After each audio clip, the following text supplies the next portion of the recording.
do I do this? Remembering popular webtoons he read as a child, Sonny concentrated and thought about words like status, myself, and information.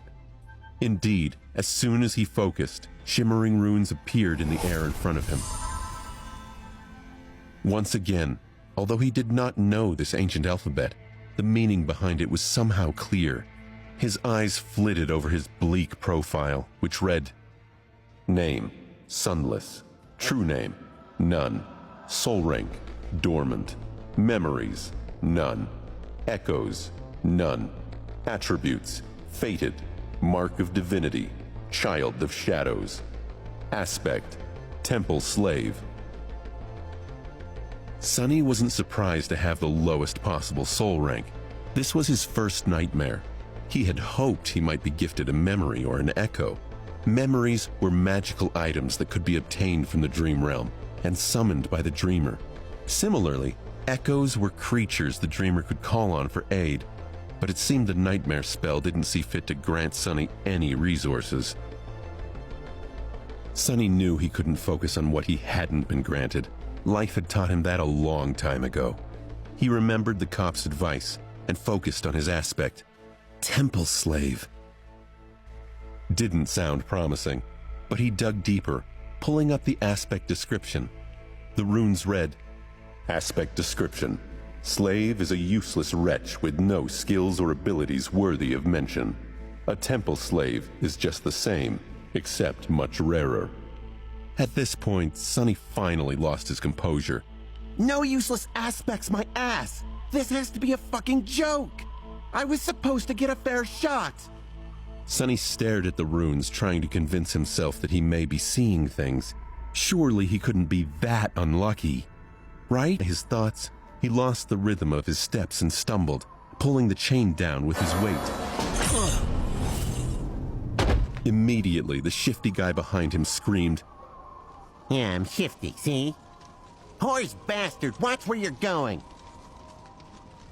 Sonny hurriedly dismissed the runes, which were only visible to him, and tried to recover his balance. A moment later, he was once again walking steadily. However, not before inadvertently pulling on the chain one more time. The man behind him snarled, You little shit, I'm gonna kill you! The broad-shouldered man in front of Sonny chuckled without turning his head. Why bother? The weakling will be dead by sunrise anyway. The mountain will kill him. It'll kill you and me too, just a bit later. I don't know what the Imperials are thinking, forcing us into this cold. The shifty guy gasped. Speak for yourself, fool. I'm planning to survive. Sonny silently shook his head and concentrated on not falling again. What a charming pair. Suddenly, a third voice joined the conversation from somewhere further back. This one sounded gentle and intelligent. This mountain pass is usually much warmer this time of year. We just had really bad luck. Also, I would advise you against harming this boy. The Weasley man sounded annoyed. Why's that? Sonny turned his head slightly. He still couldn't catch sight of the mysterious stranger, but he caught their answer. Haven't you seen the markings on his skin? He is not like us, who fell into slavery due to debts, crimes, or misfortune. He was born a slave. A temple slave, to be precise. Not long ago, the Imperials destroyed the last temple of the Shadow God. I suspect that this is how the boy ended up here. The broad-shouldered man cast a look back. So what? Why should we be afraid of a half-forgotten weakling god? He couldn't even save his temples. Despite the other men's attitudes, the third person remained calm. The Empire is protected by the mighty war god. Of course, they're not afraid to burn down a few temples. But we, here, are not protected by anything or anyone. Do you want to risk angering a god? The broad-shouldered man grunted, not willing to answer. Their conversation was stopped by a young soldier riding a beautiful white horse. Clad in a simple leather cuirass, armed with a spear and a short sword, he looked dignified and noble. To Sonny's irritation, the asshole was really pretty too. If this was a historical drama, the soldier would be a male lead. There was no particular menace in his voice, even something resembling concern. What is going on here?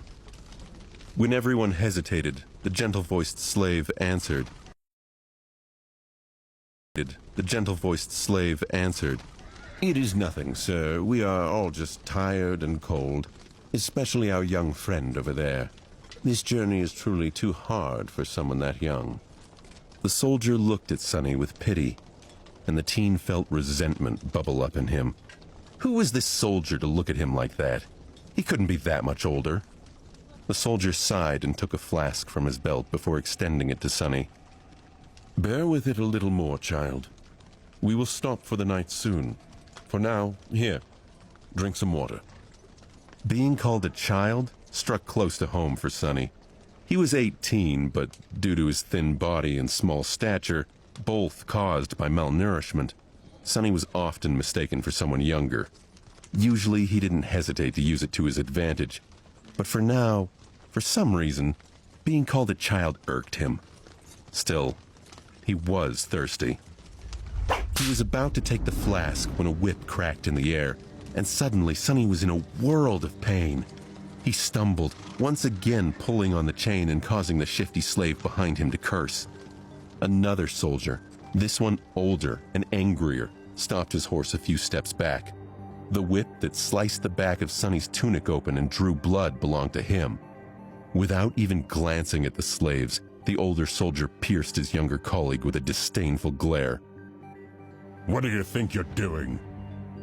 The young soldier's face darkened. "I was just giving this boy some water." The older soldier glowered. He'll receive water with the rest of them once we camp. The pretty one attempted to argue, but his fellow soldier wasn't willing to listen. Shut your mouth. These slaves are not your friends. Understood? They're not even people. Treat them like people and they'll begin imagining things. The young soldier looked at Sonny, then lowered his head and put the flask back on his belt. His companion nodded. Don't let me catch you making friends with the slaves again, newbie.